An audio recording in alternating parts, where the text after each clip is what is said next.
Now first, I am going to start us off right over here in the Persian areas, where we saw this Caspian country start to expand their borders. And they are not going to refrain, as they are going to continue to follow along this river, trying to reach its peak. But if you're following a river, that does mean that you're going uphill, so the explorations into the areas of the river are generally pretty slow. But the valley areas are quickly going to be explored, but once again, they are going to be cut off a little bit from harsh climate, being like the deserts and the dryness. But some circumnavigators are going to detect that some wind is going to be coming a little bit differently from a different direction, and that kind of just indicates that there is a lake nearby, being this one. And they're going to reach over and they get here, finding the body of water and completely encircling their knowledge of it, and it is going to look a little something like this. But subsequently, and a little counterintuitively, we're going to see a new nation being established here in the newly discovered territories. This area is mainly just Caspian settlers, but they are just going to abide under their own laws,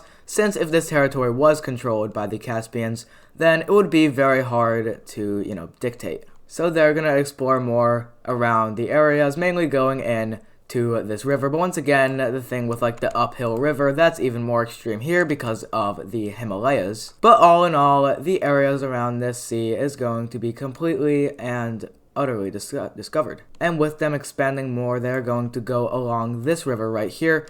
Once again, it's uphill, it's pretty, dangerous, but if they're able to do it, then their economy can thrive. They're also going to go south to have a better reach and control on the area, so they can have a better connection with the Caspian country. The Caspian country, also making an effort, is going to colonize the rest of this Gulf. They establish a couple major settlements, and they're going to attempt to link up with this new gold country. And if you ask me what the name of the sea is, then I will respond, I have no idea. Their capital is going to be right here, and we have a brand new frontier for civilization to explore. But next, also involving the Caspian country, they are going to team up with the brown country, who has lost a little bit of their influence in the past couple episodes, but that is okay, because now they are going to be assisting the dark green team in discovering these Caucasian areas. Once they break free of the Caucasian mountains, it is pretty easy to get across in these areas. So they're going to start getting to the northern areas, now following along this river. But that is one of two groups. The other group is going to go around here, and this was mainly brown team forces.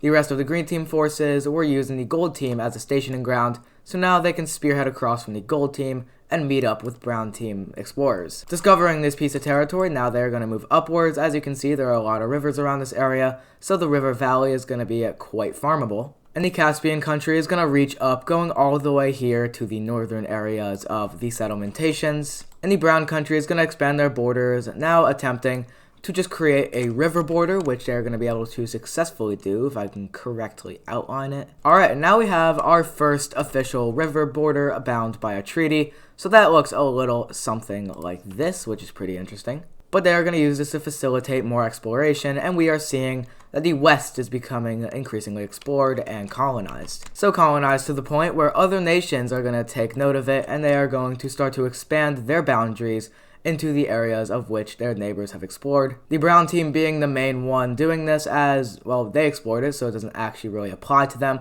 but they're actually going to be able to spearhead across in an attempt to link up with the Caspian country. The Caspian country has a major block of population here, so they are going to be able to link up with the brown team, much to the delight of the people. And also, I think while I am recording this video, I would make a trade route map.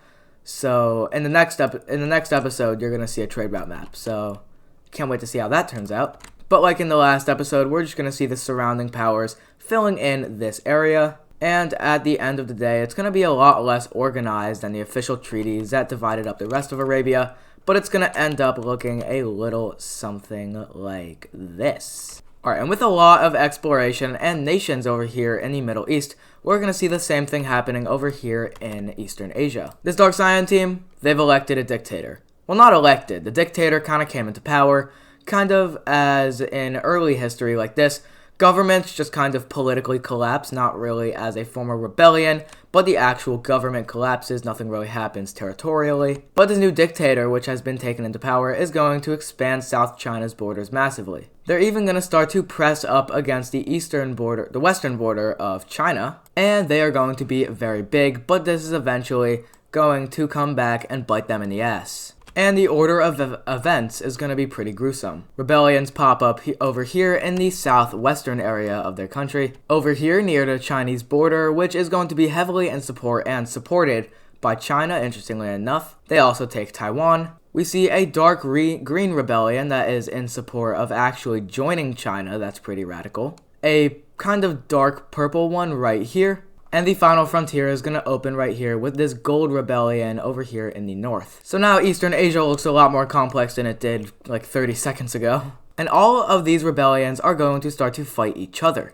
The pink team sends their offensive forces to try and capture the capital, as well as sending their forces into this dark pink country. A rebellion is end up staged in the capital, so this rebellion that is staged in the capital is just going to go ahead and take it. But at this point, the pink country has a lot of soldiers here, so they are going to eventually capture the capital. But this rebellion is going to gain a lot of movement over here in the coastal areas. These guys are going to spearhead down, trying to capture a lot of major settlementations that they may have, still been under the original Chinese government. These guys do the same, meeting up with the gold team, who they are going to invade. They're going to finish off this northeastern pocket of the old Chinese government territory. We see this dark purple country moving into more of the original Chinese government territory. And they're going to send their forces into the pink country, who they are going to immediately wipe out their western areas. Their main jurisdiction now clearly being over here in the original capital, but they're going to be completely wiped out from the west. Seeing this, the Pink Rebellion is going to go ahead and unite and inherit all of the territories of this rebellion and the rest of the territory from the original Chinese government, so that thing is now gone and dead. But they're going to continue to fight against the Pink Rebellion, now actually seeing some more resistance. This orange country is going to use the river valleys as to their advantage, as they're going to take a lot of the south of this golden rebellion. And the dark green country is going to end up to invade the rest of it, which goes successfully. So with this northern area under their occupation, they are chill with their neighbors, they're allies with the purple and orange country, but they do not enjoy the radicalism of the South Pink country. But the South Pink country is radicalized, and they have now fully militarized, basically like a quarter of their population. So their fight back against the purple team is going to be severely damaging for said pink team. They are going to march back into their territories. And eventually the people here are pretty tired of war, so they're going to go ahead and overthrow the dictator ruling the southern pink country, and that finally ends the southern Chinese skirmish. I know that was a lot in like 3 minutes, but in this peace treaty it's going to make a lot more sense, so I'm going to explain it a lot more thoroughly. So now we can take a look at this peace treaty. And this is what we see our peace treaty looking like. So these colors, they may not mean much, so let me just break it down really quickly. Starting over here with the orange country, we are going to see them annexing these territories. The dark purple country is going to annex these territories. The pink country will annex these territories from their previously gained land. The green team will annex these territories. And like promised, they are going to unite with the pink Chinese country. And also, I really like the color of that previous South Chinese country, so that is now the color of this Chinese country. And that the previous Chinese color is now the color of Korea. So that is a little bit of a color swap, but I think it does the Eastern Asian area as well. But looking at capitals, we're going to need to look at rivers, since I do not really have any other information to be basing this off of, because I don't really have any major cities yet. These guys will have theirs right here, and the pink one will have, the purple one will have theirs right here at this cross section of these rivers. But going away from the Eastern Asian madness, we are going to see Siam and the, Lime team. They're going to go ahead and finish off the rest of Southeast Asia. They're going to expand down the coastal areas, but never forgetting to thicken out their areas into the, inner areas. I use that word a lot, thicken. Thicken out their claims. Is that an actual word? I don't know if I'm using it correctly, even if it is a real word. But anyways, the Lime team is going to go ahead and expand up to here. And now the west in Arabia and the east in Asia is becoming increasingly explored. The rest of Sakhalin is discovered. Korea expands their territories up here into Sakhalin, or the eastern Russian areas. And they even make a small landing here in Hokkaido. They expand out their knowledge here, sending scouts and explorers into the unknown territory. But one of these groups is going to go ahead and settle down, now creating a brand new Sakhalin country, which is going to be here in Sakhalin. They're going to go ahead and establish their main base of operations over here in the north of Sakhalin, as well as the strait where they most, they're the closest they are. That, of course, being right here. And capital-wise, it is right there. And now they're going to expand a little bit more, actually meeting up with the Korean country, who they do share pretty good relations with. And yeah, look at this map. It is pretty massive, just like the low taper fade. I'm sorry, please, I swear I'll stop. Going over here to Italy, we are going to see the light brown country is just going to go ahead and expand more into Italy. The Greeks finished their conquering of like the Syracuse and Sicilian areas, and they're going to go ahead and partner up with the light brown country to discover Corsica and Sardinia, and they're going to establish a permanent colony here in Sardinia, the light brown one making theirs in Corsica. And we actually see a circumnavigating group is going to be able to pierce through the Alpine mountains, at least in the south,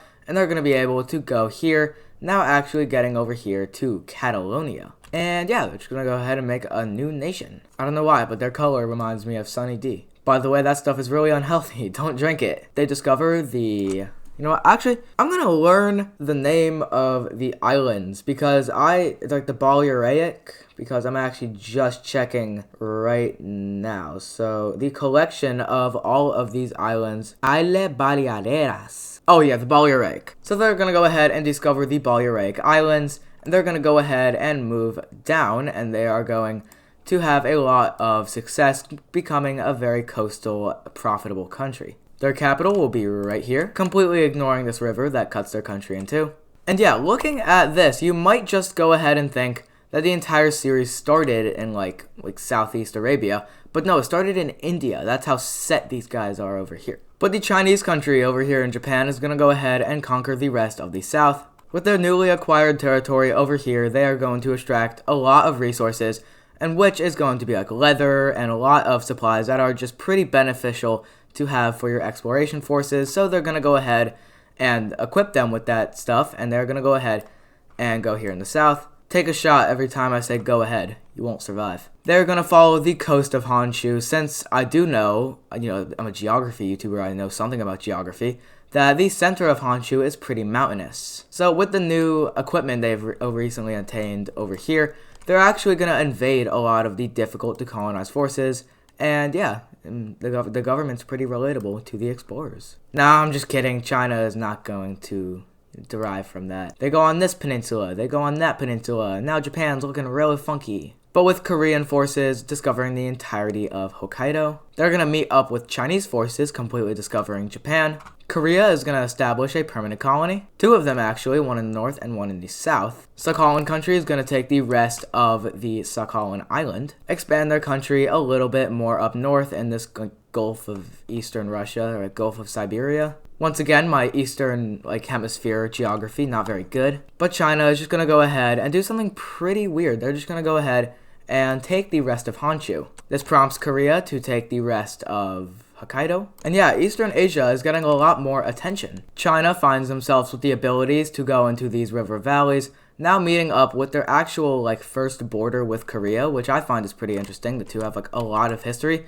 And this is the first time their circumnavigators are meeting up with each other. They do enjoy quite friendly relations and economical pacts, which are going to help benefit both countries. But a trade route that is going to be semi-conducted, it's kind of over here, from here to India.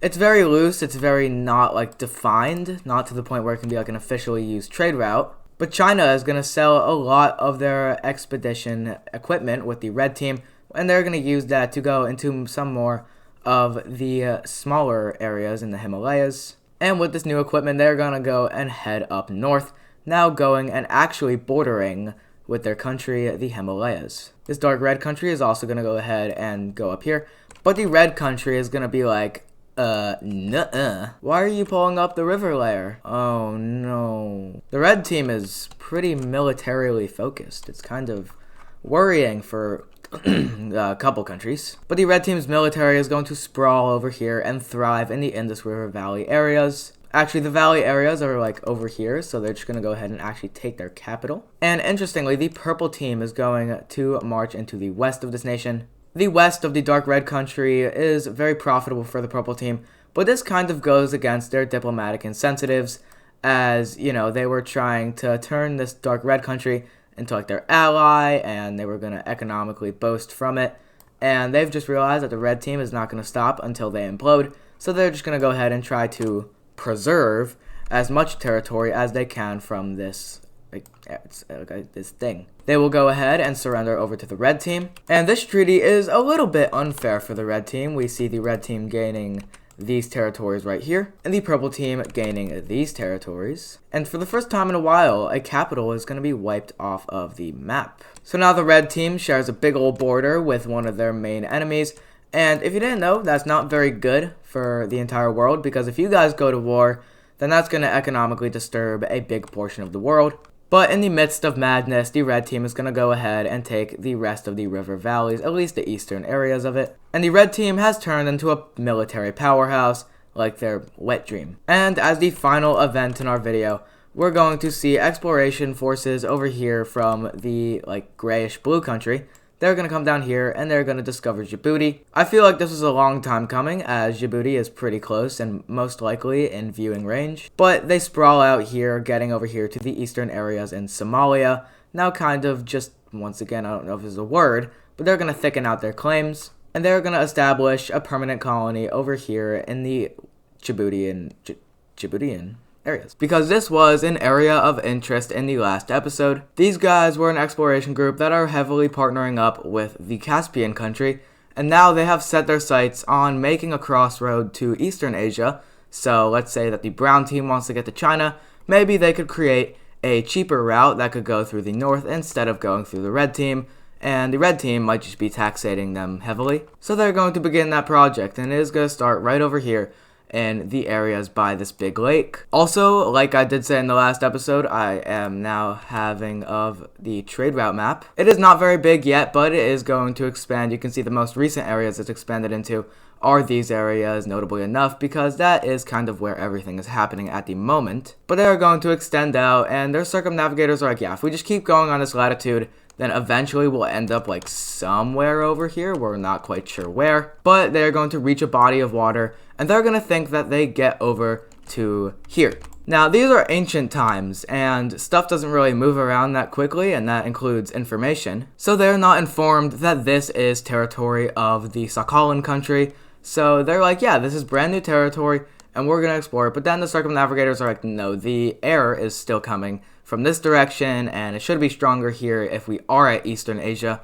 So then they're just going to realize that this is a lake and that they should move past it. But the trade route is eventually going to fully encompass this lake over here, and now it is going to start to make plans to go across the entire Gobi Desert. But next I'm going to come over here to Spain, where we're going to see this Catalonian country. They are going to discover the Bay of Biscay, going along the northern coast of Spain, and down south, now finding Gibraltar. And they are going to expand their knowledges of central Spain so they can establish a bigger, more powerful, and industrious nation. They send over their boats and they conquer the Balearic Islands, as well as conquering the southern coast, trying to get to Gibraltar. Scholars inside of Catalonia are like, yeah, this is not very important right now, but once all of this area is known about, we know that this is a strait, so we know that it is the entrance to the sea. So whatever is out here, that is going to be a good pinpoint to get into the Mediterranean. So if we own that, and we're able to survive, then yeah, we'll be good, economic-wise. So it is going to be a key focus for the Iberian country to try and get here, and eventually they do. They conquer the northern area of the strait, but another campaign is going to lead the Iberians to stretch their country here to the Bay of Biscay. We also see them and the light brown team working together to pierce up north. But there's going to be a little bit of turmoil over here in Italy. The Italians are getting a little bit rebellious, and this is after the light brown team is going to send them off on another expedition to expand their territories. This was to try and get more knowledge of the surrounding areas, but it has just come back and bit them in the ass, as now we see Rome and Italy as a whole is going to start to go into full rebellion. Local pockets who have been taken away their resources from the light brown team and have been heading up here to the north, those areas of population are going to break away. And there's not really much the light brown team can do in this situation, because they are not receiving as much funding as they used to get from the brown team. And that was kind of the main reason they were able to hold on to Italy, but now they're kind of screwed. The Greek team is going to go ahead and inherit Corsica, and eventually Italy is going to fall to the rebellion, and it is finished. Their capital will be right here, going along this river. So it's basically where Rome is in real life. But with this new Italian nation being created, the Spanish over here are going to have a little bit more of a difficult time going up in these areas without as much Italian assistance. But that is definitely something interesting we're going to have to look at in the next couple episodes. But we're going to see the Italians go down here, discovering the entirety of the Adriatic Sea. And the Caspian country is going to make an attempt to encapsulate the entirety of the Caspian Sea. And they are actually able to do this. It goes and turns out very successfully. And they're also finally going to link up with the gold team. Once they do that, they're going to be able to establish more complex networks with the gold team, and once they're able to do this, they can send more supplies to fund this exploration, and we are going to go and visit back to it. Once a couple sedimentations have been created, they are ready to embark back on their discovery, and they are going to just spearhead out, now going to some of the more dry and arid areas, like this is not suitable for life, but it doesn't really matter because there are people here that want to get across. They're not actually going to stay here and live here. But with more people coming over, we see the trade route area is going to start to expand, and there are people that are going to start to settle down. These people are going to create their own nation here on this lake, and this is just going to be kind of a trading colony of the Caspian country, more of actually the gold team, with their capital being right here. These people are going to go ahead and conquer the entirety of the lake. It is going to be a very good source of economy, and they're actually going to be assisted in their endeavors by the gold team, and in return the gold team is going to receive a lot of the proceeds that the lake is giving the dark purple team. But with a new country, that is just going to help them explore the kind of just outer areas of it. But then they're starting to get to the Himalayan area, so they're going to stop going south, instead focusing on east. But while that is going on, it has just reached the capital of China that these guys are trying to get across to them, and China is all for it. China is going to send their exploration forces up on this river, mainly following the bed, and once they get to the cross section where it starts to go south, they see it is not as efficient to go that way, because they can detect that they're right there. So they're going to split off from the river path, and they are slowly but surely going to start to discover the surrounding areas, and soon enough they're able to link up with them meeting right about here. And with the full effort being given by the Chinese country, they're able to link up in the middle. Now this is massive for civilization, as now you have contact between the East and the West. And with contact comes more prosperity in general, but something interesting is going to happen. In the midst of the exploration and them trying to meet up, we saw a circumnavigating group get a little bit lost, and they went up to here. They thought this was west, and they kept going north, so maybe the people in their group were not very smart, but they just so happened to run into this lake. Of course, when you find a body of water like this, you are going to want to discover the outer areas of it, so they are able to do that, reaching the north and encapsulating their knowledge of the entire lake, and, try and guess what they're gonna do.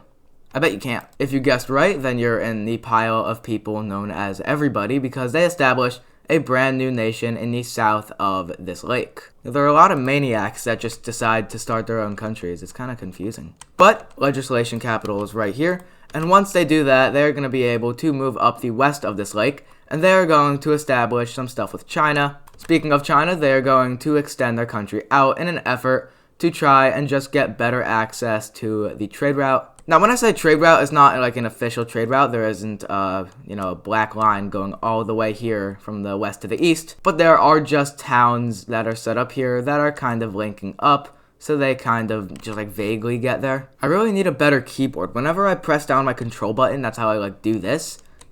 Sometimes it just doesn't work and I just go up. So I swear if you do notice that, then it will stop soon. But they are going to establish a semi-main base of operations up here, where they are just going to collect a lot of taxes from people coming over from the west. Going a little bit east, we see China is going to expand eastward as well, teaming up with Korea to take all of this land. And now we have new countries and old countries prospering from this immensely. But next we're going to go down here to Somalia, where we see this Yemeni country is going to expand their country in the coast of Somalia. It's good for them. They are economically booming from this, and they're able to explore deeper into Ethiopia / Somalia, and the Horn of Africa in general is going to start to be discovered. They even discover this island, but they do not have a real use in conquering it. But a country is just going to go ahead and declare its independence, not really from a defiance of the government, it is just the government giving this territory away. And that is mainly just from the people not really wanting to be in the government, and it is starting to strain the economy. So this is just going to get its independence. Their capital will be right here where the entire thing started. and they are going to become the catalyst for Eastern African exploration, now conquering a lot more inland, and they are going to economically thrive a lot from this. We see them moving up further, now actually getting in contact with Egypt, and the entire Red Sea is discovered, and the Egyptian country is going to start to claim the territory in here between the coast and the Nile River, expanding down it further. And the dark green team is going to establish some coastal colonies, but these are not really too big, because if I was younger and I didn't know as much, maybe I'd say, oh, they take all of this. But no, that's not very, realistic. So they're going to make a very thin, small trading colony. And this is just for kind of like boats to dock. So if Egypt wants to get over here to the Yemen country, they can just dock in this area, because the Red Sea is not very safe, at least for this modern trading stuff. But something is going to be happening in Mesopotamia. We see a rebellion breaking out over here from the pink country.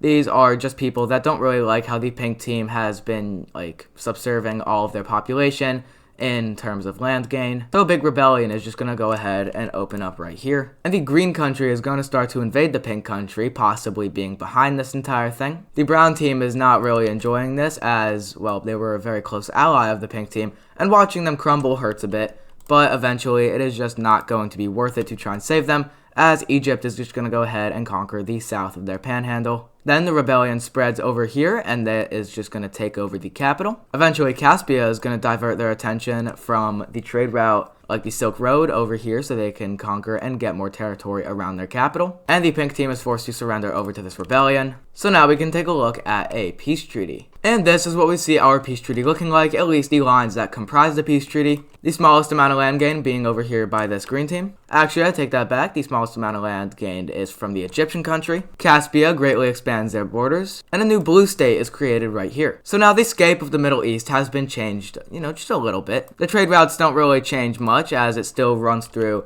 the territory of the blue team, which is kind of like the core territory of the pink country. But that pink country does not exist, so yeah, suck it. Caspia is going to move farther into the Caucasian area. I do not know why I was not able to say that. The Egyptians are going to start to send their exploring operatives out here so they can start to just get a better scape of northern Africa. This is a very impressive feat. It is comparable to the people going across the Gobi Desert, but eventually they're going to get to the top of Tunisia, and they're going to spread right on out to here, discovering the entire Mediterranean. So with this happening, we see the Egyptian country is going to go ahead and expand their territory. And we actually see two new nations being created here as just kind of like a trade hub. They're basically the exact same as the gold team and the purple team. But now we see a Libyan country coming up and sort of a Carthaginian country. So with these guys establishing their boundaries over here in the Mediterranean, they are, of course, going to need capitals. So bada boom, bada bam. So with these two new nations appearing on the Mediterranean,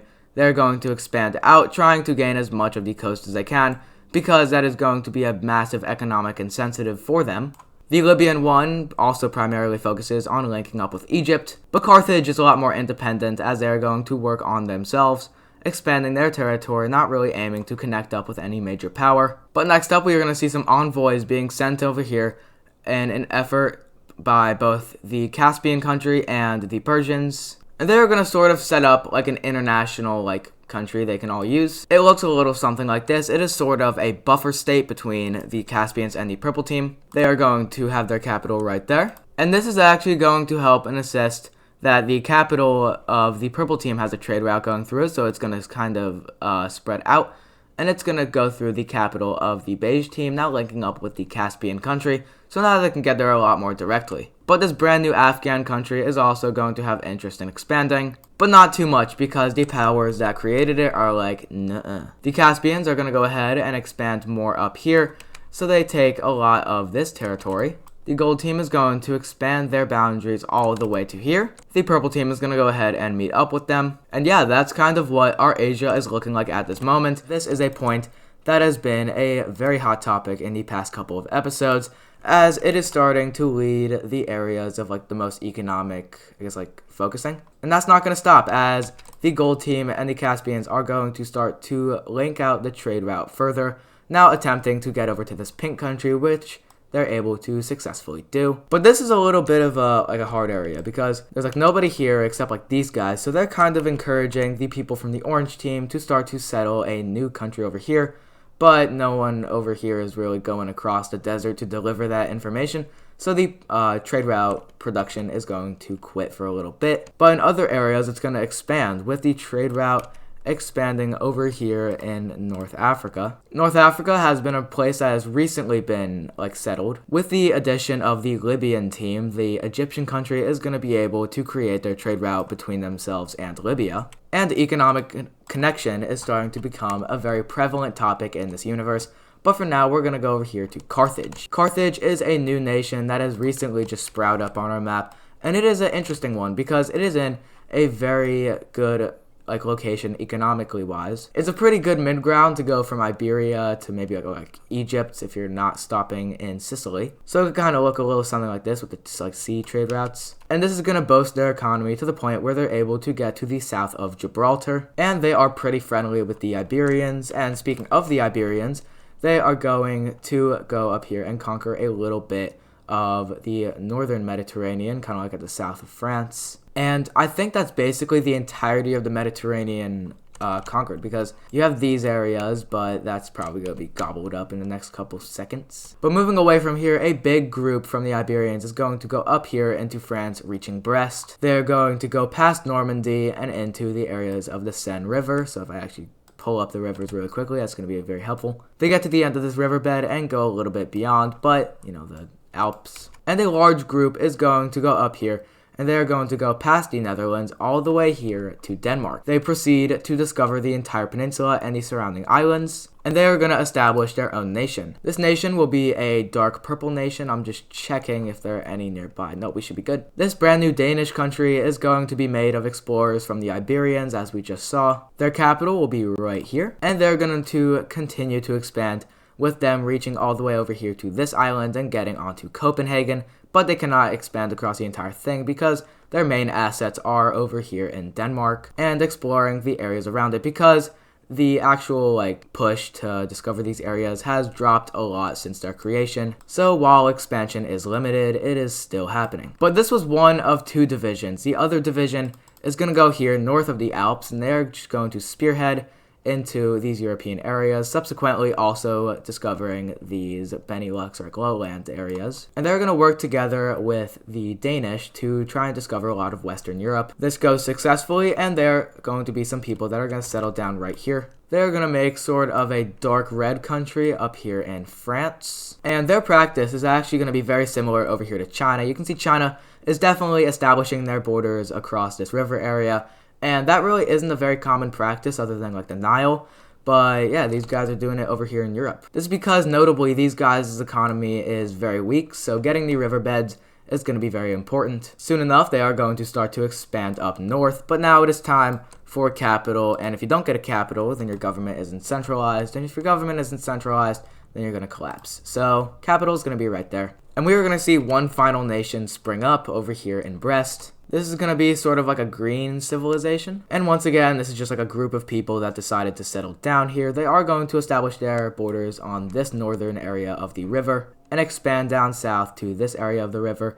But after that, they're just going to kind of do whatever over here in the east. And their capital will be established right here. And with that, we now have a big bundle of new European nations. And some of them are scarily close to Great Britain. I almost just said Great Britain. Anyways, going away from Europe, we are going to go over here to Southeast Asia, where we are going to see some more expansion. The Lime team is going to expand further into these areas. Now, I don't know if these areas are very geographically important, at least at an economy standpoint. But the Lime team really, could not care less, as the Vietnamese country is also claiming a lot of this land. And it's kind of a little bit of a power struggle, but, it shouldn't be too bad. If you have two countries that are beefing, but they're relatively weak, then you should be okay. Now, the largest nation, this actually just came to my mind, I'm pretty sure it would be a battle between the red team and China. The red team's pretty big, and China's also really big. But we're going to see something that's going to diminish their size, and that's going to be over here in Japan. Japan is going to splinter into two nations, with a rebellion, kind of a brownish, reddish rebellion up here, and a teal rebellion down here. Now, these are two very essential areas for the Japanese colony to function under Chinese rule. And with both of these rebellions being established and their declaration that they are not a single area mainland rebellion, other pockets are going to start to pledge their allegiance to these rebellions. So that means that the Chinese are basically cooked over here in Japan.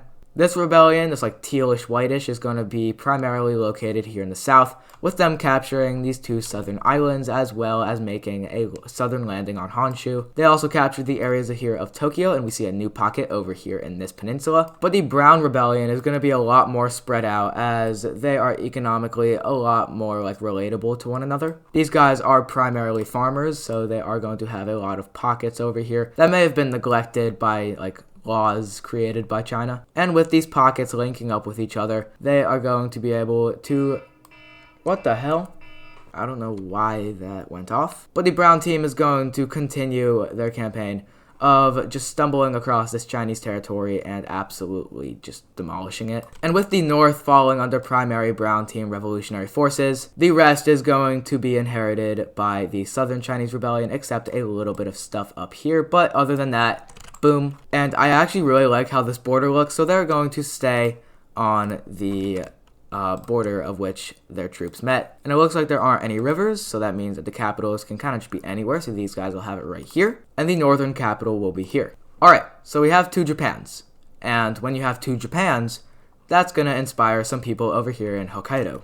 Though the rebellion groups are going to be way more different than the Brown team and the Teal team. One of them is going to be a part of the very urban populated section over here, and the rest is going to be a big rebellion made up of local farmers. And with these two rebellions getting their independence, I'm actually going to tweak these guys' color a little bit. Yep, I like that a little bit more. The border they are going to settle on is going to make their size difference very apparent. These guys is having their capital over here, these guys right here. And now we have 4 independent Japanese nations, with one of them expanding up here to the islands of like the Kuril Islands, I think. Not exactly sure what they're called, but they are conquered by the northeastern Hokkaidoian country. In response to this, Korea is just going to start to expand and take more land, and the Sakhalin country is also just going to start to expand inward, and more territory is going to be discovered by the Sakhalese country. And of course, with new territory discovered comes with new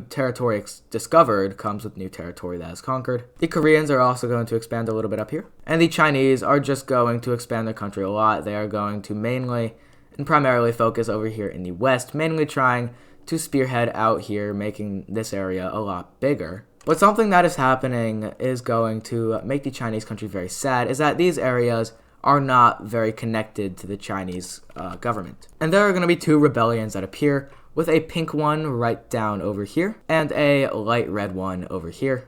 Not light red, dark red, my bad. And these 2 rebellions are going to be quite frightening for the prospect of China. I just realized my light is on a weird ambience. Here, I think that's a little better. I think I'm going to change these guys' color a little bit. I'm like choosing all these colors, and I'm just like realizing they don't look good. I think this color is fine. But yeah, these rebellions are going to be pretty easily able to encompass a lot of these areas, with the southeastern one noticeably not having as easy of a time as the northern one, which is easily going to be able to take all of these areas that don't feel culturally connected to the Chinese country. China is pretty scared at this country, so they are just going to give them the territory they want, signing a ceasefire on this line. And this rebellion is going to gain a lot of traction over here, and eventually they are forced to sign a ceasefire with China as well. With the end borders looking a little something like this, China has lost a lot of their northern influence. Bada boom.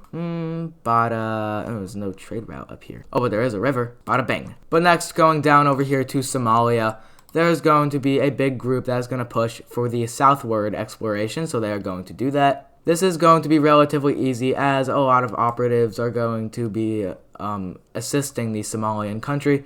Mainly, the Orange country is going to be assisting them with these, as they want to explore a lot and possibly get a little bit of the economic output from these areas. You know, it's kind of a gamble because they don't know if there is any economic output, and the Somali country is just going to continue to expand inward. I know it seems a little bit repetitive, but this is probably most likely what would happen. The nations are just going to start expanding a lot. We're in a little bit of a golden age, if you know what I mean. They're like, the countries, they're strong, and they're strong to the point where they can actually like start to seriously expand. Like the Romans, they're going to go farther north and even conquer a lot of this Mediterranean coastline, bypassing the Alps. And now the only area of the Mediterranean that isn't claimed is this area. But we are going to have a big push of explorers that are going to explore a lot of these areas. If you look at the rivers, the Danube is pretty predominant here, so they're trying to get up to that. And eventually, the Danish and the brown team is just going to be like, yeah, we're going to meet up somewhere here. So the Danish, in partnership with the Brest and Red French country, they're all going to team up, and eventually they're going to link up with each other, encircling this big portion of undiscovered land. The Western European nations primarily work on the western areas, and now the Alps are just left. I'm not sure if that's like the actual like shape of them, but that's what we're just going to have to deal with for now. But exploration eastward is going to be quite limited, and we're going to see a new nation being established on the Danube. It's literally just going to be like a green blob. But these guys may as well just be like funded by the brown team, because they are. Their capital is going to be right here at the tri-section of the Danube, and they're going to link up with the Eastern Romanian country for a lot of economic development. And just in general, the Eastern Romanians are going to expand a lot along with the kind of like light brown team. These guys are pretty interesting. They were kind of like a proxy of the brown team, but then they were just kind of like left in the dust because a lot of funding was paused. But them and the Roman country are going to be able to finish off the scraps of the Mediterranean, meaning that every square inch of coastline in the Mediterranean has now been claimed. So first I'm going to start over here in like northeastern Asia. This is where we saw the birth of brand new Chinese countries who rebelled away from their Chinese heritage. Oh, and something I need to do is update the religion map. So I'll do that. That'll be done by episode 10. But we are going to be seeing them, these two new Chinese countries, they're going to send their divisions to try and explore the rest of Siberia. Sakhalin is also going to help them moving up this river, and eventually they would be able to establish communications between like the trade routes here, but that would look really ugly. So it's better to just say that they just expand their knowledge in this territory. And eventually, when you expand your knowledge, you're going to be able to expand your influence subsequently. So this red country is going to expand their claims all the way up to here. Once again, they are a relatively new country, so they will look like that. And the Cyan team is going to expand up here, and they will be predecessing place where a treaty between Sakhalin, Korea, and themselves are going to participate. It's going to be held in the capital of them. And in this treaty, we see Korea getting lands all the way up to here, so they do get a pretty good chunk of land. But Siberia is going to try and attempt to limit Korea's expansion. This is going to be done with them trying to extend their claims all the way out to here.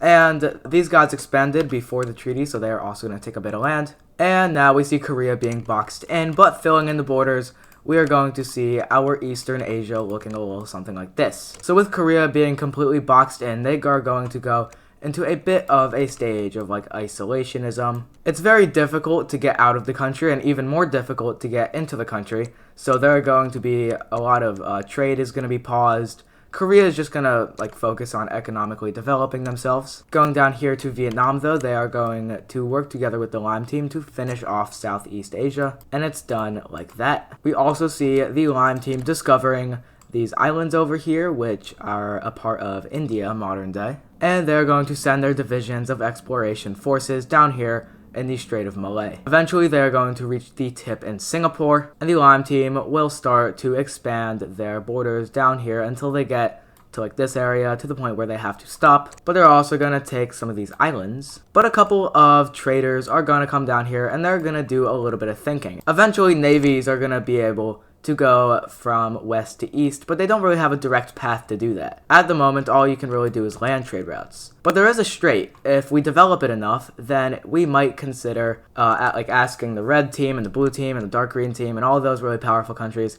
to maybe use this strait, and we can get a lot of economic output out of it. Looks a little something like that. So a couple people are going to come down here, and that's exactly what they're going to do. They are going to establish a nation over here on the Strait of Malaya. Their mainland is going to be here in Malaysia, but they are also going to have a couple of colonies over here. Well, not so much colonies, more as like trading accessories, if you will. Eventually, these all link up into one like solidarial colony, and they are going to split up the rest of this peninsula with the Lime team, and that treaty is going to establish the borders looking like that. And they're also going to be able to get a hold of this island right here. Oh, right, capitals. They need capitals for their government to function. And it looks like there's a river right here, so they're going to put it, let's just say, on the bed. And now we have a Malaysian country. But now we're going to go over here to this area where there are going to be some people that are going to attempt to try and expand the trade route. This has been an effort by humanity for the past couple of episodes. Though it has been a bit paused, we are now going to see the continuation of it going through the rest of the purple team heading eastward, and eventually the trade route over here in China that is going to be able to be brought up all the way here to the capital of the red country. And now it's a little bit strange because if you're not in a country's territory, you're not under jurisdiction to not be attacked.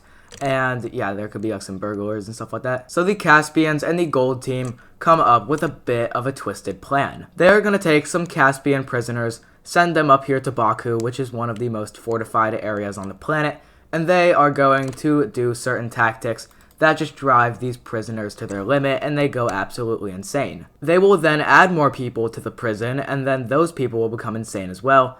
Now just like neurodivergently, just a little bit crazy. And then they're going to be sent all the way out here so they can do what any radical would do and establish their own country. And it's going to start out here in the middle of nowhere. It is going to be established on this riverbed, more or less following the areas of the river. But once again, I said these guys were determined, they were crazy, and they are just absolutely like mentally not okay. So there are going to be more people to flock here that are going to enjoy a radical society in which their opinions can really derive into something bigger. And these guys are small now, but they are going to be massive in probably the next couple minutes. They're going to expand their territory faster than any country has ever expanded. They reach all the way up here to the, I don't know what this lake is called, so it's like the orange country. They're going to reach all the way to the purple country, and the Caspians' plans are working. Eventually now they're going to get over to the red country, and now these guys are pretty massive. And eventually their borders will culminate into a little blob like this. They are going to do something pretty logical though. They are going to establish their capital on the tri-section of this river. It kind of like goes out a bit. But now we have a big old mint country here. And this is good. You know, now the entire world is connected, a little something like that. But these guys, remember, they're insane. They're a little bit cuckoo. And they are not willing to participate with any traders that want to go through here. And any of them that eventually do go through there and it's time to make a trade route are, well, ambushed. And the Caspians and the gold team have discovered a flaw in their plan. And that is that these guys are not going to abide with them. Because the leader is the original guy that they sent to the prison over here in Baku. And they're going to be like, yeah, no, we don't like you guys, so screw off. And something bad is that their country is going to expand very quickly. This is great for the exploration into undiscovered land, but not so great for the economic powers that were wishing to prosper off of their existence. And eventually, they are going to become the largest country in the world. They're going to start to expand up here with their ambitions starting to grow over here in Siberia. Some of them are going to go south. And all in all, the country is actually pretty divided. Multiple factions inside the government wish to go north, south, east, and west. And eventually, those people are just going to realize that they should probably not be following by this guy that was literally in prison for like 10 years. So eventually, this state is going to break up. But no, why would that be done peacefully? It's not like the insane guy is going to let these territories break away. So they're going to kind of have to force to, with a rebellion breaking out over here. This one is definitely a lot more connected to the Caspian and gold team culture, and they do not like the radical policies that the mint country is ensuing. We see another more like light maroon country appearing right on up here. Another one is going to be down here. This is the exploration group that wanted to go south. And the final one is going to be a green one over here. So yeah, these guys did not last very long, and their military is starting to rebel as well. And we can see that being demonstrated with one final rebellion. A final nail in the coffin, if you will. The military and local pockets around the capital and also around the rebellions, they're either going to find refuge inside the rebellions, or they're going to join this brand new military rebellion. Eventually, the Capitol Guard is also going to like this idea, with the capital now being under rebellion hands, and the rebellion is going to gain a big staging ground over here. So now this is practically nothing, so we are going to see local warlords are going to establish their dominance over here, not specifically being friendly with each other, but just enough to the point where they can cooperate against the Mint team. They're going to work together to try and cut the Mint team up into as many pieces as possible. Eventually, some warlords, with the assassination of some figures, may it be their fault or not, are going to inherit a lot of territory, and all in all, the Mint team is absolutely going to face its demise. It was never very stable to begin with, not even their leader was stable. But the surrendering of the Mint country, if I can just do this fast enough and yap enough, is going to look a little bit like this. So now we can take a look at this peace treaty. And this is what we see our peace treaty looking like. Not too complicated, but there are just a couple of lines. First off, this is the military, oh no, one pixel, one freaking pixel. The military rebellion will be released into their own country. We're going to see a southern pink country being established. We see a greenish, kind of grayish country being established. And finally, two more countries. We see a maroon one and a orangish brown one. And I think I'm going to change these guys' color a little bit. I think I like this color a bit better. But now we can take a look at their capitals. So this orange one is going to have their capital right on over here. Once again, capitals are usually established where the rivers are. These guys will have theirs there. The green team will have theirs over here. And these guys don't have any major bodies of like rivers passing through them. So they're going to put theirs here closest to the like the trade route. And now we have a whole bunch of countries with capitals. And we can go ahead and look at the trade route's continuation, finally. So now these countries are going to cooperate. They're going to be linking up their capitals. Except the dark purple country is not going to link up in their capital. And eventually, it is going to go right on over here into the pink country, like the dark pink country it is now. And it's going to link up with the other side. And now, big trade route. But moving away from the chaotic, I guess, like ness of like Central Asia, we're gonna see China expanding their borders. So they now look like this. And as the final event in our video, we are going to see a lot of exploration. This is mainly done by the gold team and the dark purple team. This is just done so they can expand their territory and therefore influence. So the dark purple team is going to expand their borders all the way here in the south and in their north eventually. So they will look like this. And the gold team will look like this. Now first I'm going to start in the Caspian country, and they're going to do something a little bit strange. They're going to ensue a policy of mass expansionism up here in Caucasia and over here by Kazakhstan. They're going to send a lot of their exploration groups, now kind of abandoning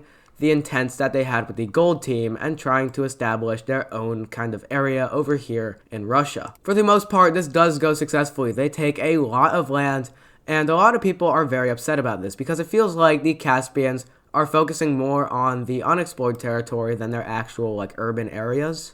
And when urban people are mad, it's not good. So we are going to be seeing a rebellion break out in the south of the Caspian country. These guys, they're not a revolution, they are a rebellion, and they want to form their own state, of which will follow their legislation, which kind of leans towards more of the urban population rather than focusing on mass expansionism. This is going to have a lot of popularity in the south, and they're able to capture a lot of key areas. They're even able to ensue themselves as a non-solidarial rebellion. So at this point, more pockets can rise up if they feel like they have been wronged by the Caspians. And this is going to work very well for them, as a lot of the South is going to be forced to kind of secede over to this brand new movement. Eventually, a majority of the South is going to secede away and going to join the new South Caspian Revolution. And eventually, they're able to encircle the capital. Eventually, there are going to be a lot of bloody and gruesome battles that eventually lead to the collapse of the Caspian capital. At this point, we're going to see outside powers start to come in and take some land, with the yellow Afghan country taking this land. We see the brown team, once being the Caspian allies, marching in their troops. This is because in their country, a lot of people want to focus on urban people as well,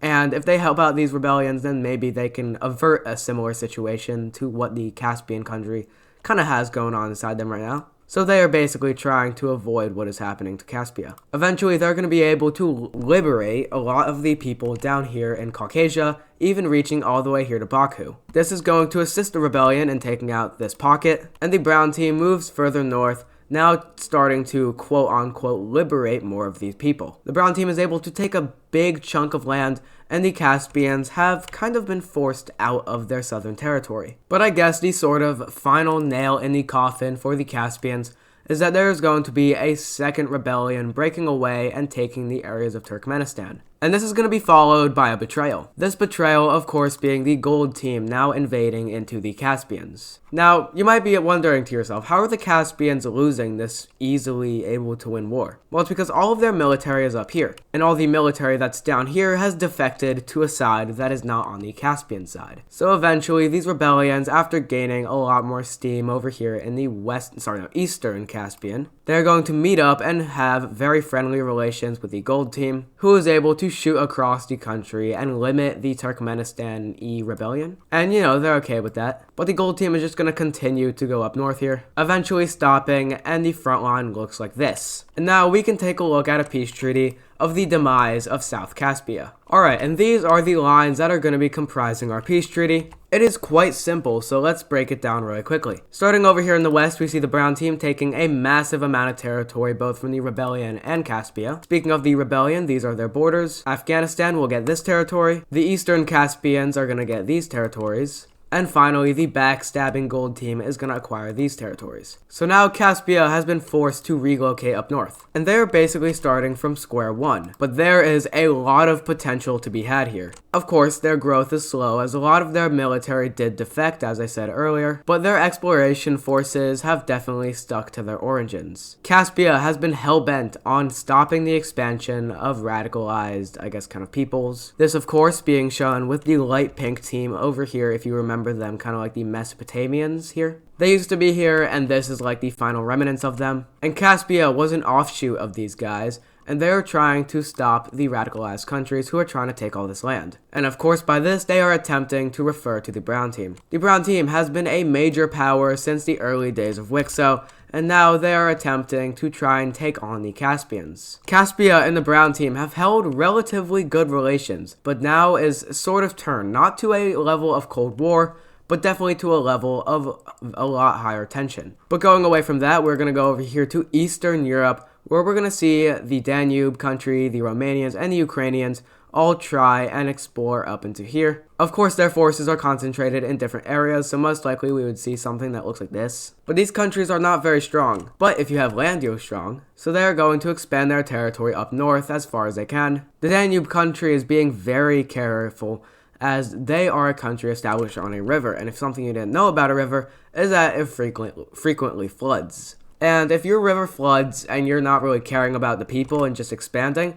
then the people are not going to like that, and bada boom, bada bang, your color is going to change. Of course, that didn't actually happen, and they're just looking out for that. But going over here to Western Europe, these three countries are kind of like the birth of Western Europe, at least in this WICSO. And they are going to be expanding, with the green French country now meeting up with the Catalonians, and the dark red French country is going to meet up with them. Now, these guys have become a lot stronger as of the last video, taking a lot of the lowlands, and even making it an initiative to try and link up with the Danish country. Speaking of them, they conquer the rest of Copenhagen, and move further south, now taking this little bend, and even landing their divisions here in Sweden. With this, they're going to use their navy, which is quite advanced for this time, and they are going to make very small landings over here in Norway. There will be two, one by Oslo and one by the western area of Oslo. Eventually it will meet up, and they're going to make a very small colony right here. They also make one right here wrapping around the south coast of Sweden, and they're going to start to move their navy around here, and eventually in a storm that is heading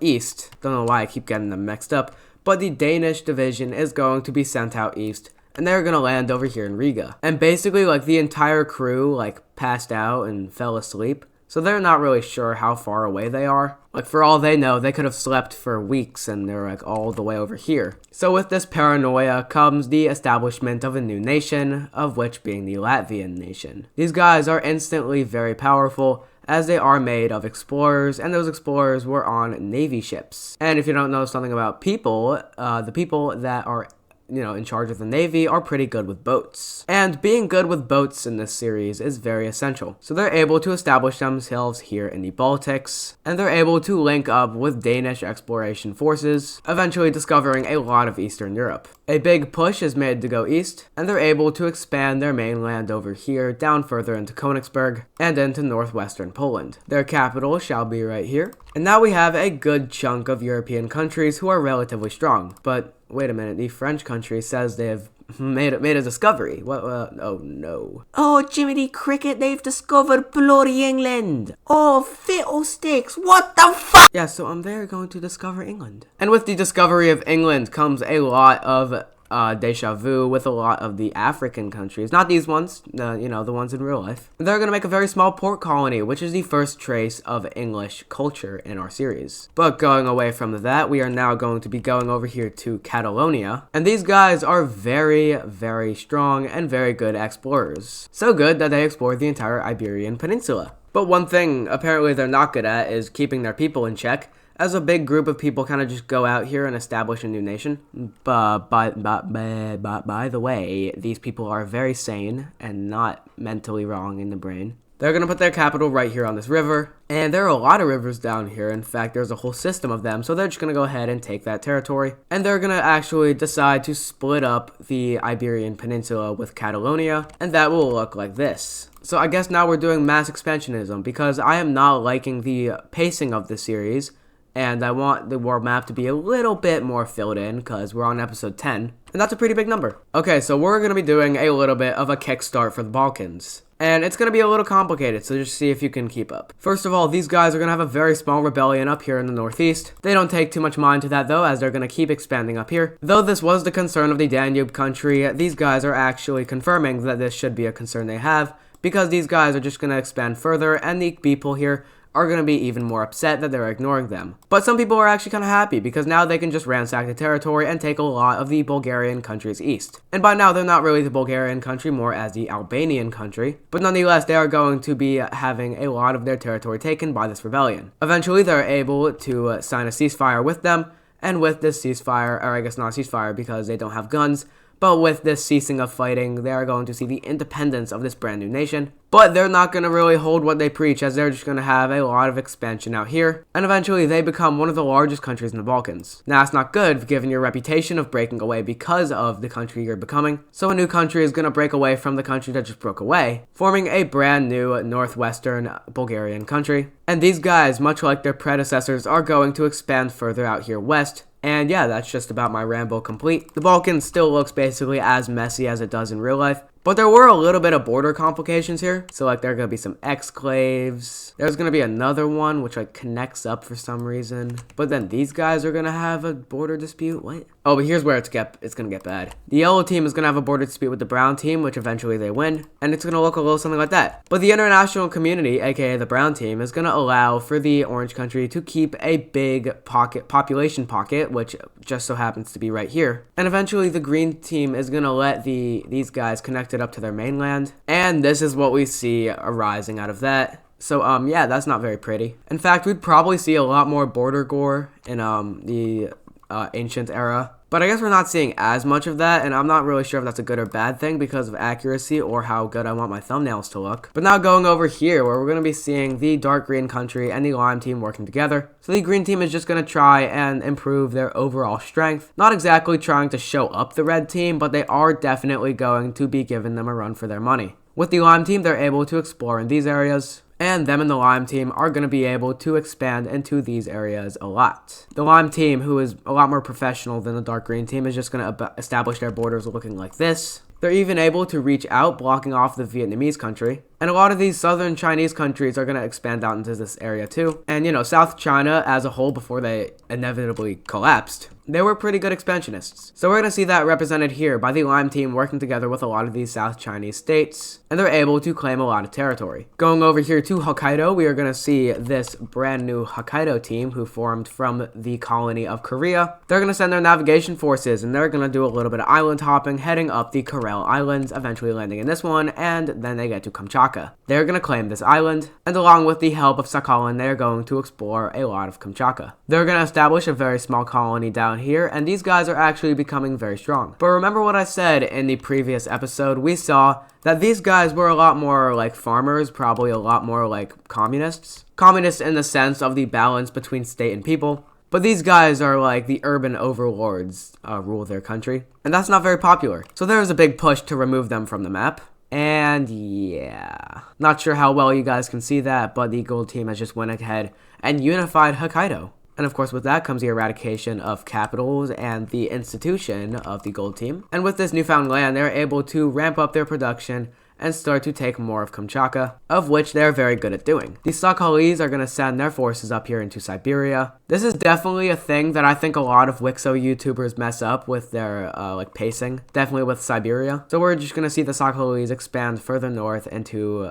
well, Siberia. And in fact, I'm probably just going to do a lot of expansion for a lot of countries everywhere. Like, for example, oh, these guys, they're going to take a good chunk of territory. Oh, these guys too. Wow, look at that. Guess what these guys are going to do? They actually lose territory a little bit because their economy is kind of bust. But guess who's going to gain territory? It is going to be these guys. And they gain a very healthy amount of territory. Oh, and this border is absolutely horrendous. So the leader of this country is going to go to the leader of the pink country and they're like, hey, we kind of want this. And the pink country is kind of like, no. But these guys are a lot stronger than the pink team other than the size difference. So they're going to be able to just kind of move in their people and therefore also their army. And eventually the pink team has no choice but to give them the territory. And these guys are going to be able to solidify their country. Sorry, my vocabulary is a little bit cooked. Excuse me.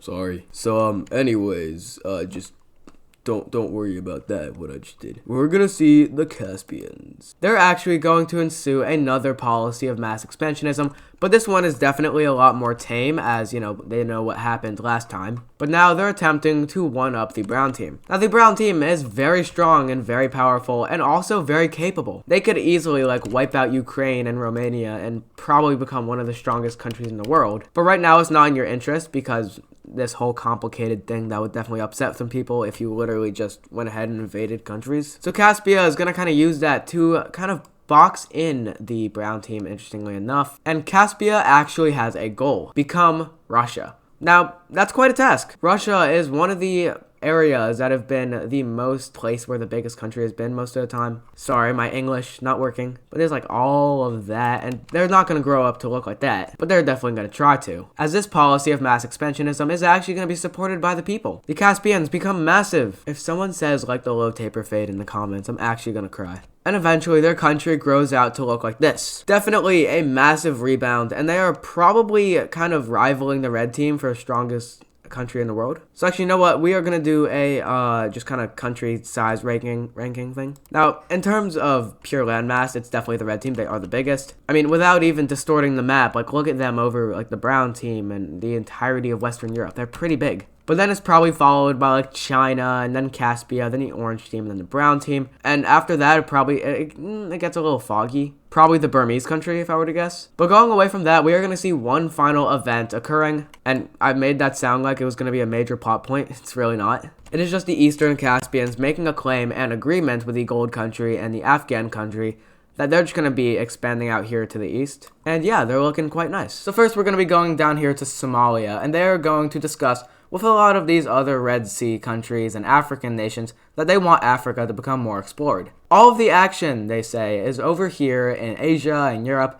and that is the case because these areas are a lot more hospitable than Africa, but they're just going to try and explore more of it. Now, Africa is very dry and arid, so following the rivers is going to be essential for their exploration. So Somalia, with a collaborative effort from countries like the Dark Green Team and the Egyptian country, they are going to push into Africa and explore more of the territory, of course, more being around the rivers. And at the end of this campaign, a lot of countries are now striving and pushing for more exploration in Africa. So we see Libya doing a lot of exploration, and Carthage actually does a lot as well. They're going to be going down the Atlantic coast of Morocco, and just in general, a lot of northern Africa. And of course, a lot of the justification for this exploration was expansion. The Somali country did not really have much of an intent to expand, but a lot of these countries kind of morphed it into that. The prime case of this being over here in Carthage, where we see they're going to go into the Numidian areas. They go inland, but a lot of their focus is also over here in colonizing this Atlantic coast. And they're going to go further down the Moroccan coast and down to Western Sahara,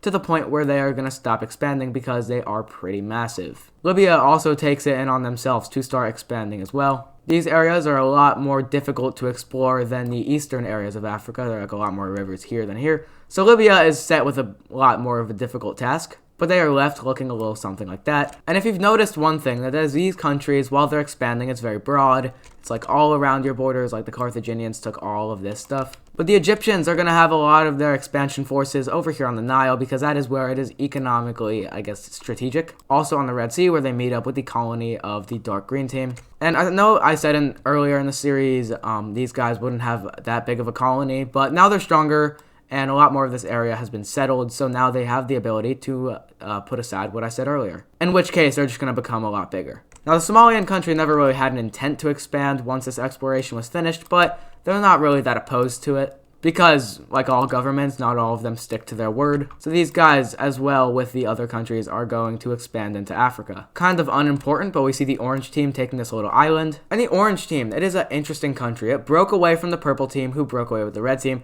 So that means that the orange team and red teams are like cousins, kind of. Or maybe like the red team is the grandfather of the orange team. I don't know, it's kind of weird. But the orange team is going to be very close with the red team, a lot closer than they are with the purple team, because remember, they are breakaways of the purple team. And a lot of the people out here are in support of the purple team type government. They were explorers, and they're kind of go-getters, definitely in the economics-wise. And the orange team economy, if you didn't know, it kind of sucks. So these people, it's going to be in their interest to make their own nation, along their own economic boundaries, which will abide the same way as the purple team. Multiple of these pockets to form as a non-solidarial rebellion. This all kind of erupted when they took this island. So I guess kind of symbolically, the revolution is going to take this island. And slowly, and very slowly, they are going to start to link up. I don't know why I said slowly twice. But once they link up, it is a very terrifying prospect for the orange team. Even more terrifying because there's another rebellion up here in the north. This rebellion, they're quickly going to give their independence, and this is going to establish itself as a nation here. But the orange team is forced to subside their ego, and they have to form a treaty with these countries. So now we can take a look at the, I guess, kind of dissolvement of the central government of the orange team will look like. Alright, and this is what we see our peace treaty looking like. We see this light orange rebellion taking this territory, while we see a brand new state being carved out of the orange team, taking pretty much half of it, down here in southwestern Arabia, also taking this island. And these guys are going to need their capital, so the green team is going to put theirs farthest away from the orange team that they can, and the orange team is just going to, the light orange team is just going to put theirs over here in Qatar. So now we have Arabia looking a lot more diverse. You know, before it was like orange team just kind of dominated down here, but that is no longer the case, as we see two new states encompassing their lost territory. Going back over here to Africa, we see Egypt is going to take more of the areas on the Libyan border. This is more of a influential thing than something that'll actually economically benefit them. But we also see them taking more inland over here by the Nile Basin, taking more Nile River as well. And these guys, they are probably very high up there when it comes to strongest countries. The strongest country being the red team, and I think the second strongest would probably actually be Egypt. It's like interchangeable, maybe it's like Egypt or China, but the red team is definitely the strongest. And they're going to prove that. They're going to prove that their funding outside of their country can be as good as invasions. And what do I mean by outside of your borders? Well, the purple team is outside your borders. And oh, we actually see a little rebellion brewing inside of the purple team. And guess what their ideals are? Well, their ideals are in many, but they are primarily focused on the same policies that the red team wants to ensue, but also a kind of factor of unification with the red team. If you haven't caught on by now, this was funded by the red team. And this rebellion is going to gain a lot of speed, as it is most likely funded by foreign operatives, well, foreign being the red team. And the purple team is not going to last much longer. At least their east isn't. Because at this point, they are forced to sign a ceasefire. Well, not a ceasefire because they don't have guns, but like a cease of fighting. And they are going to establish the line of cease fight over here in this line. And oh, subsequently, that nation is not going to exist for very long, because it just unificates with the red team. And the purple team catches on, and they're like, ah, shit! Because they realize they have just been door swept by the red team. Alright, so now the red team is looking very strong, and if you noticed a couple episodes ago, the map looked a lot more diverse. You know, you had like the yellow team down here, you had the dark red country up here, and of course this was like unexplored territory, and they fought against the blue team. And now the red team is kind of establishing themselves and proving their military dominance to their neighbors. But next we're going to be going down over here to the blue team, where we're going to see a little something happening here in the southern Indian Peninsula. We see this South Indian country is going to declare war on Sri Lanka. Their troops are going to land in the west and in the north, with their navy actually being very strong. They're going to fully encompass the north of the island, and then the blue team is going to be like, hey, wait, no, we were going to form an alliance with these guys, so you're kind of fighting our allies. So the blue team is going to use this as justification to invade South India, and while the forces complete their invasion of Sri Lanka and completely demolish their legislative areas, the blue team has now subsequently taken all of their territory. So now you might be wondering, what are these armed forces they're going to do? They're not going to like surrender over to the blue team. Well, it's going to make a lot more sense in this peace treaty. Okay, so the map is going to go from this to this. The government of South India is going to flee to Sri Lanka, and they are going to be forced to exist in exile while the blue team reconquers their dominance over here in southern India. Oh, and the blue team, they like that. So now they're going to go on another voyage. Not a military conquest voyage, but a little bit of a naval one, as they're going to dock their ships here in the South Island of Malaysia. And if you remember, the entire reason Malaysia exists is because they could have gotten these foreign countries to trade and they could prosper because of this. And that's actually working, as we see a large portion of the blue team government is going to send out a big portion of their navy, and they're going to dock right here in the southern island, which subsequently is owned by Malaysia. But then they realize a falter in their plan, as now they're going to land in northern Sumatra, and they're going to try and claim the island for themselves. They're going to link up with the knowledge of the land of the Malaysians, since they are a lot more native to this land. And the blue team is going to establish a very small colony right here. This colony is going to instantly thrive economic-wise, and the blue team has started to reestablish their dominance not in India, but maybe a little more internationally. Their colony begins to grow here in Sumatra,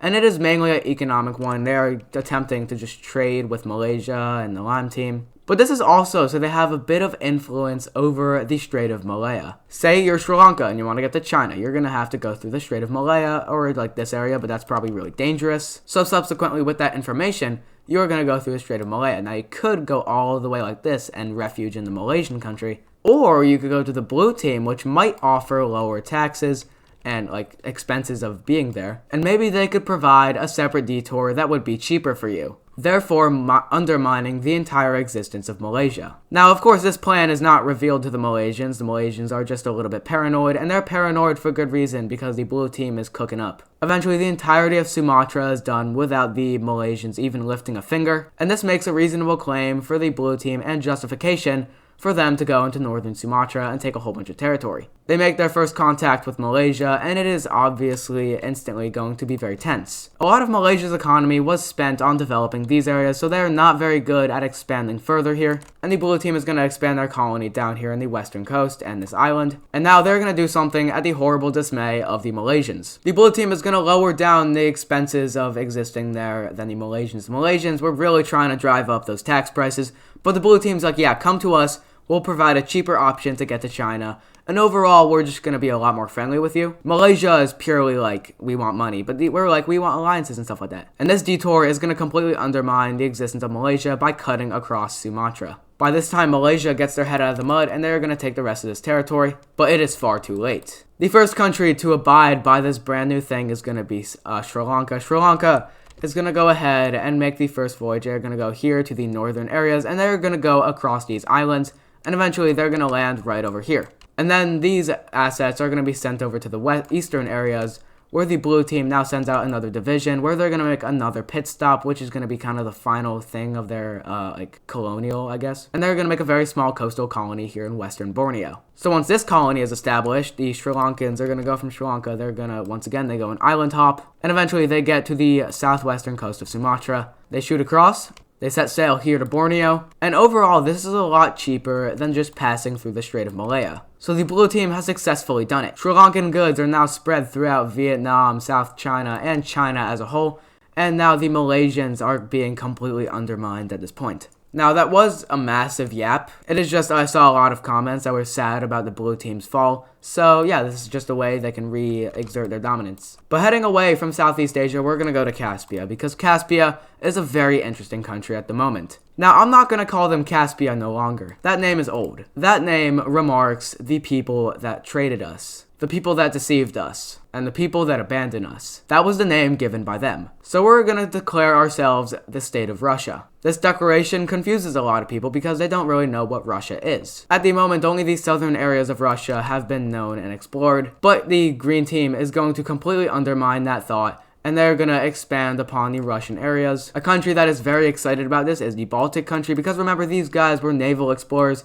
and they have a massive opportunity to just go ahead and establish naval dominance while keeping close ties with Caspia. Sorry, not Caspia, Russia. Sometimes I'll call them the green team, and if I accidentally call them Caspia, I am eternally sorry. But with this declaration and the new alliance with the Baltic country, they are going to expand up here into Russia. Now, this is definitely not that important. If you look on the map, it doesn't really look like much changed. but it is definitely the sense of policy that is going to bring the Russians to greatness. Following this, we see funding being sent over to the Romanian and Crimean teams, of which is going to fund their colonization department, in which now these countries are able to expand more. And Caspia is going to make a claim. And that claim is going to be for this territory, and no one is opposed. Yeah, see, this is why I'm doing the live stream tomorrow. This is awful. But this is going to incite a brand new movement inside of Russia to go inside of these areas and explore, because subsequentity kind of leads to the exploration leading over to expansion. But with the Russians now expanding greatly into the northern areas, the brown team has realized they have made a great enemy. So the brown team, they're going to do something about this. They are going to create a new concept. Countries have cooperated in the past, but never to this level that the brown team is proposing. And that, of course, means they are going to create a military alliance. They are going to establish the Diamond Alliance. Now, they're going to be like, okay, who wants to join? A lot of countries are hesitant at first, but you would actually see them finding an unlikely ally. Not unlikely, but a country that they have worked with to fight against a greater country. And that is going to be with the gold team. And soon after, they are going to include the Turkmenistan country. So now we have our first ever military alliance being made against the Russians. They claim that the Russians are trying to undermine their expansive kind of areas by them expanding, and the Russians are like, no, we really could not care less about this. We just want to expand to Russia and become great. And these guys are like, no, because we want to be strong. So with this statement made to the Russians, I'm going to end off the video with one final thing, and that's going to be power rankings. And also, this is going to be a layer that I can turn on and off, so it's going to be continuity, I swear. But at number 1, we have Red India.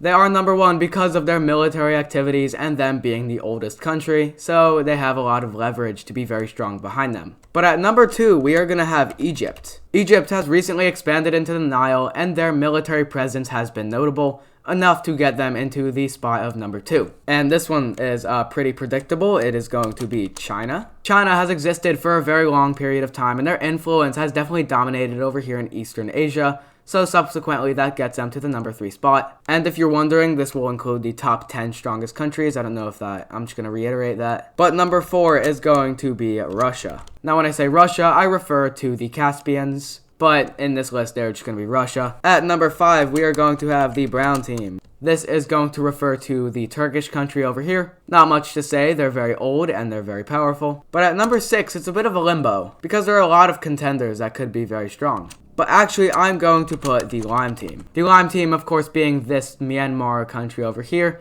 Their trade, if you look at the trade routes, has been very extensive, and that has led to a strong economy, which leads to a very strong country. At number 7, we are going to have Korea. Once again, just kind of the same spiel I've been giving over and over. Very old, very powerful, good economy. Number 8 will actually be the Catalonians. They were one of the first European countries to thrive inside of Western Europe, so subsequently that gets them a lot of power. Also, I don't know if I spelled Catalonians correctly. If I did not, then please tell me in the comments. Ooh, but at number 9, I'm going to put the dark green team. Or I guess you could call them Western Arabia. Western Arabian country, a lot of economic purposes over here, trading with Egypt and Somalia, and having a lot of outside route over here with their cooperation with the Djibouti country. This allows economic ties to thrive between them and the red team, who is number 1, and also very old, very powerful. But finally, at number 10, we are going to see the blue team. Blue team, literally the second oldest country, and I know they have fell off a little bit in the recent times, but after that, subsequently, their economy and their military continues to thrive, especially with their intents and purposes down here in Indonesia. But yep, this is your top 10 ranking. This is the list, and if it does need updating, I will update it, but it is something that I can interchangeably turn on and off, so I will be able to refer to it, so it brings kind of a sense of continuity to the series. So first, we are going to head down here to Indonesia. Now, the blue team has been doing a lot of moving around down here, and it is going to be no different in this event. They are going to push their exploration forces into the south of Borneo, and even make a landing in western Jakarta. Eventually, this gives them justification to encompass the entirety of Sumatra, and even give them the opportunity to expand their colony here in Borneo so they can get more economical access to the areas like here. Because if you remember, Malaysia tried to control the Strait of Malaya, and they were able to do that. But now the blue team controls a also very important strait and also a kind of trade route area where it is a lot less expensive to trade there than it is with Malaysia. But the blue team is going to push a lot of their economy into exploring these Indonesian areas, getting over here very close to Australia. Eventually, the blue team is going to expand their claims, but one of their settling groups is going to get a little bit, not liking what the blue team is doing. Basically, the blue team is forcing these explorers to go out and explore these islands. If you didn't know, naval travel in this time is definitely not the most pleasant. So these guys are going to make one final naval, incursion. And that's going to be over here in northern Australia. These guys are going to despise the blue team, and so does Malaysia. So maybe these guys could, work together in a way. But they are going to establish themselves over here in northern Australia. And they are going to create a country. And their capital is going to be right where they landed. And as, an example of a lot of other countries inside of this WICSO, a lot of the countries are formed with explorational values, and this one is no different. They're going to conquer these two northern islands, as well as a very small portion here on Timor-Leste. But also something we did in the live stream, we made states, and these are going to be very important in the future. They're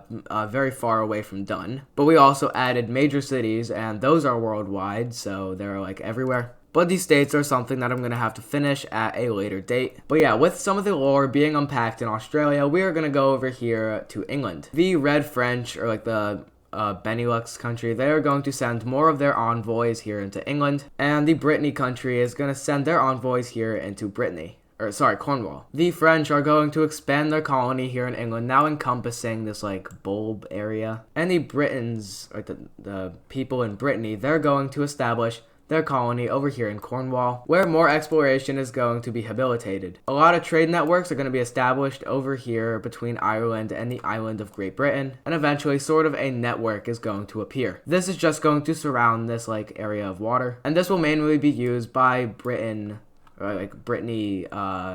trade merchants. They establish a number of colonies that they do control, but these colonies are definitely not forever, as the Brittany country is not the most stable. They're even less stable as they start to expand more into the central French areas, more as to not focusing on their Irish areas. And this is going to make the people in Ireland a little bit restless. Oh, that's interesting. That's also interesting. Ireland is going to break away from the Brittany country, and they are going to form Red Ireland. They're going to connect up their country, and eventually they're going to have to establish a jurisdictional capital, which is going to reside, in Dublin. And now we have a new country. The countries that are popping up in this video, they're very red. Ireland is going to habilitate the entire exploration of the island of Ireland, though they're not really that good at expanding upon it. They are really good at something else, and that is trading. Remember, these guys were a trading colony of the Brittany country, and that is evidently going to make them very good at trading. So their economy is going to see a little boom. But with the British Isles becoming increasingly explored and conquered, we are going to see a brand new nation being established over here in Germany.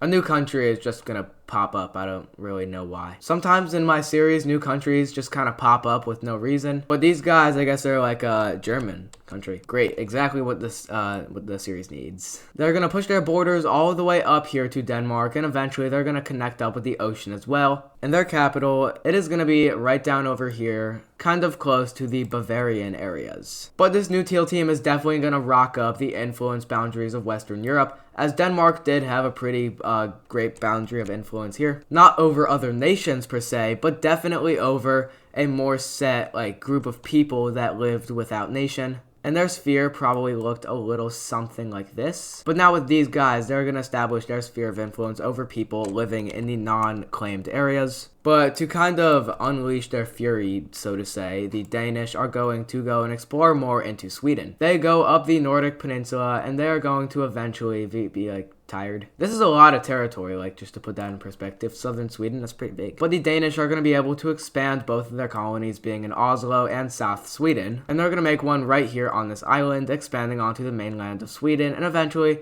it all connects up into a very nice looking coastal Swedish colony. But now we're going to be going back to Russia, and there is a little bit of a controversy that's going to arise, and it's going to arise with the Diamond Alliance formed between the Kazakhs, Turkmenistan country, and the Brown Team. All of these countries have something in common, and they are, well, that they don't like Russia. Also, a name that was developed for Russia, it was Kasprussia, because they started in the Caspian and now they're in Russia, so it's like Caspian Russia, but I might just refer to them to Russia. They are going to do some more expanding, and if you didn't know, this area has a lot of rivers, so their expansion is going to be pretty much everywhere. Some are going to follow some rivers, but then there are also some plains out here that are going to allow them to just expand, and they're going to expand out to this river, and that is to the point where the Ukrainian country is kind of like, okay, slow down. You were funding our colonization department, and now we can only colonize this without having some really weird borders, so like man, what gives? The Romanian country is a little bit skeptical as well, but not as skeptical because they're still kind of chilling. But eventually the Russians are going to cut off the Ukrainians from any more expansion, and that's because maybe the Russians put a little bit too much into their colonization department. But these antics are definitely going to drive up the reasoning for the Diamond Alliance to exist. A lot of countries are now starting to dislike Russia, Ukraine being one of them, and Romania starting to get a bit skeptical. But now we're going to go down here to Bengal. Bengal has been a pretty chill country,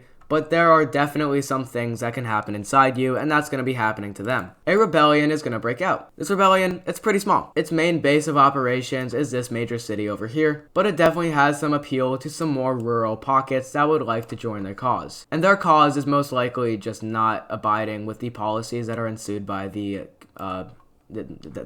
green guys. But this is gonna incite something much worse for the Bengal country. Bro, why are they doing this? The red country might be pushing themselves a little bit too hard. I mean, look at them, they're freaking massive. But you have an opportunity right on your borders, and you don't know when you're gonna have one again. They're able to capture 2 major cities in the first couple weeks of their invasion, and eventually the rebellion is gonna thrive off of the red team invasion, as now the Bengal country is forced to focus themselves elsewhere, while the rebellion can thrive in the northern areas. But there's only one major city inside the Bengal country, so they're gonna fixate their forces on trying to capture this one. It's all going well, they're getting very close to the city, and they're able to besiege it, and this is while the red team is going up the coast. They're going to capture this major city right here, and this is gonna allow them to ransack the outside areas between these 2 cities. That's kind of like why they were invading it. And you might be wondering, the red team, they are big, and they are powerful, and they are very militaristic.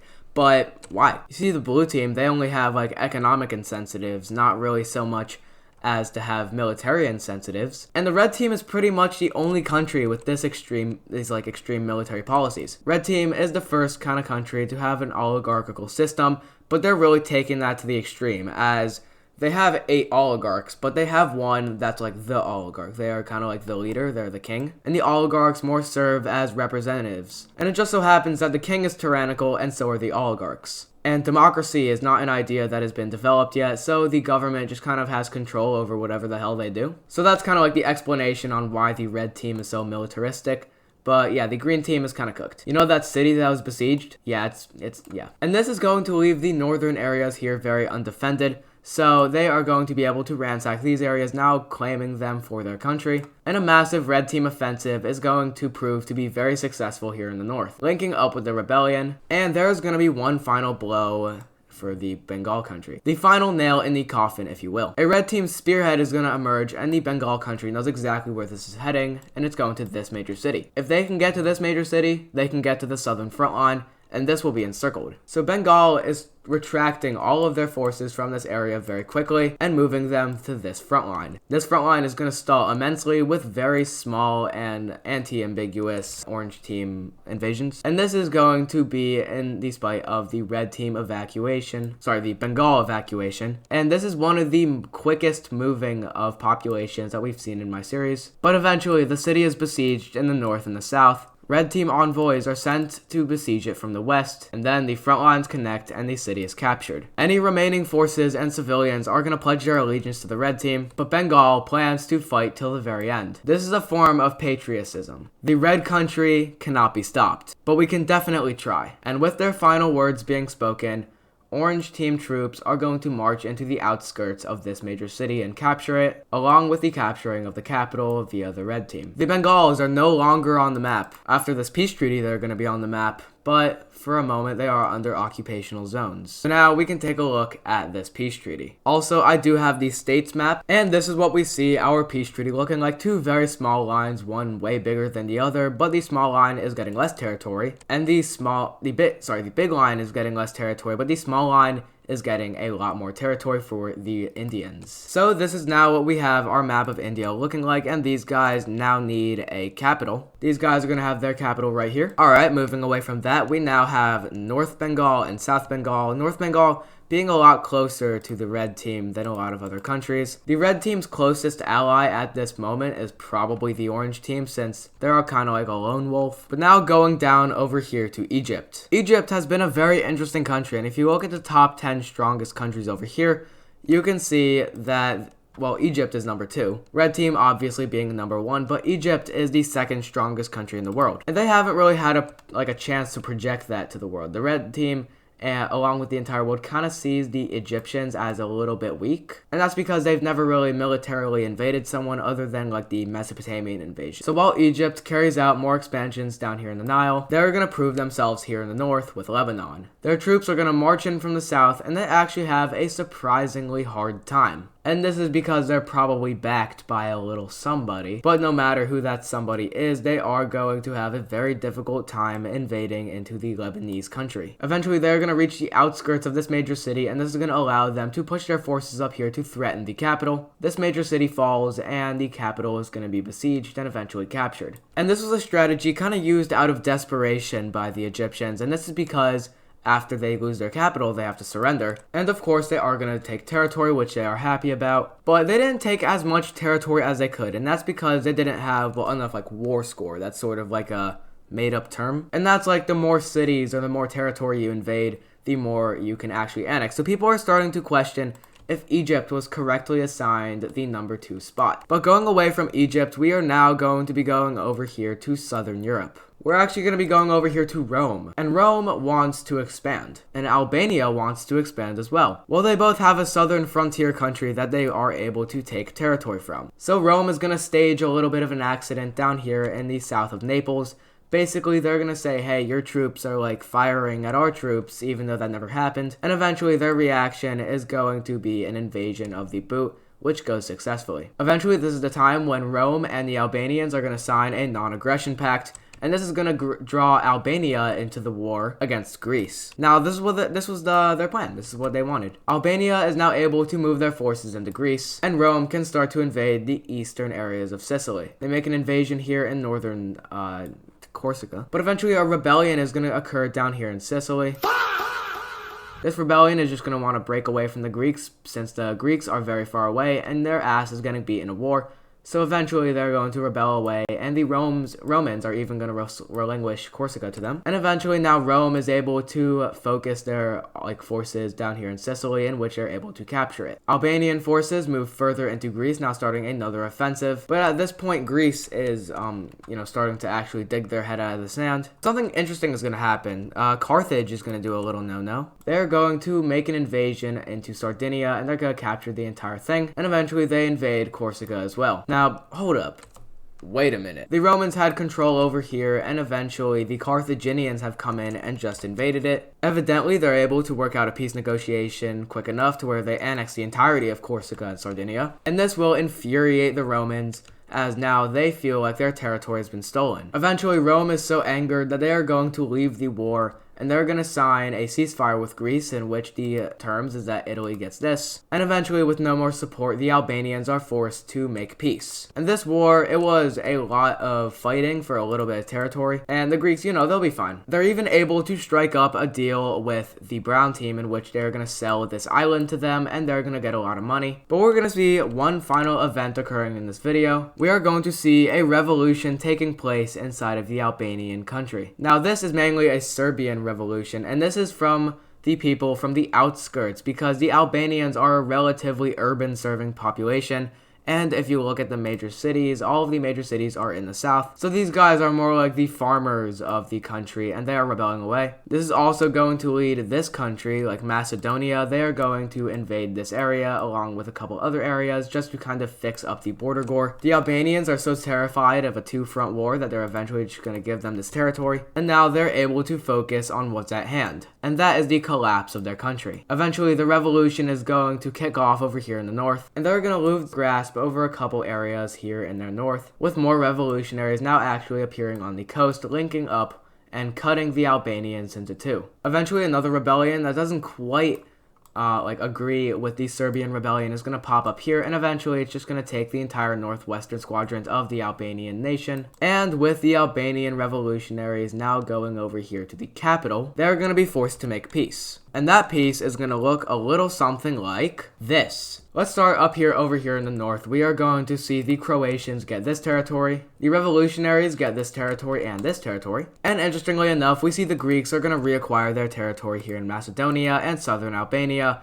And now the Albanians are kind of reduced to nothing. But the con of being a farmer's revolution is that you don't have many major cities inside of you. These guys, they do. But these guys don't. So we are going to create a new magical major city right here. And eventually that is created into their capital city.